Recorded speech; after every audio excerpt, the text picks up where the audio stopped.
What would I do if a house load of schizophrenics moved into the Foxhall Road area? Yeah. Let me think about that. It has definite possibilities because, well, let me see. Say I was sitting there one day, sipping a bone dry, and I suddenly noticed the house across the street that used to be an embassy was undergoing refurbishment, and then they put up a new sign that said, Blauman Rehabilitation Center. I watched with interest from my verandas. These bug-eyed people started showing up in buses. I walked out to get a closer look, and one of them startled me by sticking his head out the window and yelling, Habadu Gaga, Habadu Gaga, Habadu Gaga, Habadu Gaga! Get away from me, get away! I know the people need help. I know they've got to go somewhere, but suppose I have to sell my house. What am I going to do? Say, oh, well, you're about 2 minutes from a school. There's a lot of churches around here. Of course, it's very convenient to downtown in Georgetown. And here's the loony bin right next door in case you want to see some wackos drooling on your children. No. I would mobilize the might of DC 101.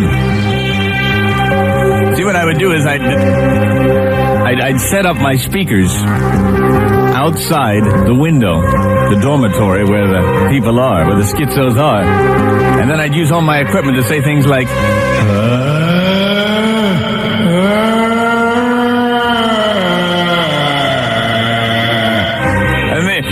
and they push the button for the orderly to come in. They say, I'm hearing voices. The orderly say, you're supposed to hear voices. You're a schizophrenic. Now shut up. Go back to sleep. That's when I'd turn on my speaker again and say, they'd sit up screaming. The orderly would say, will you shut your lousy, take your face outside and get some sleep? Now go back to bed. Then I'd say, this is God. This is God. Go up to the roof and jump off. I will catch you. And the schizo will go up to the roof and jump off and... one by one, I'd kill them off. One by one. Either that or I drive them nuts with weird noises.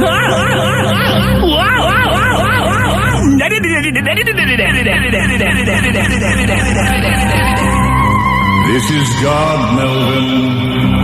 Run out into the street in front of the next passing car.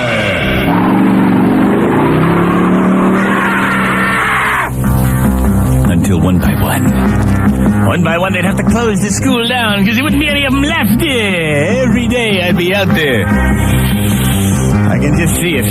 One day they'd all be chuckling, almost enjoying it, almost glad that came to town. Almost glad that the rehabilitation center was in my neighborhood. Until one day I'd be there saying, and I'd look around and there'd be the director of the school watching me going,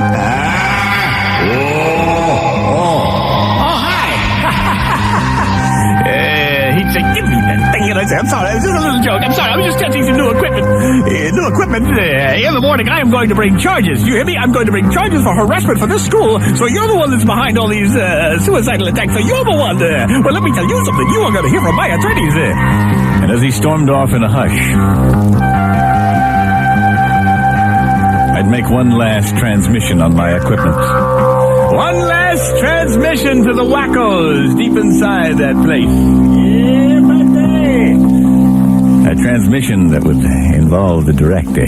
I can't tell you what the transmission would be, but it'd be something like this. Yeah.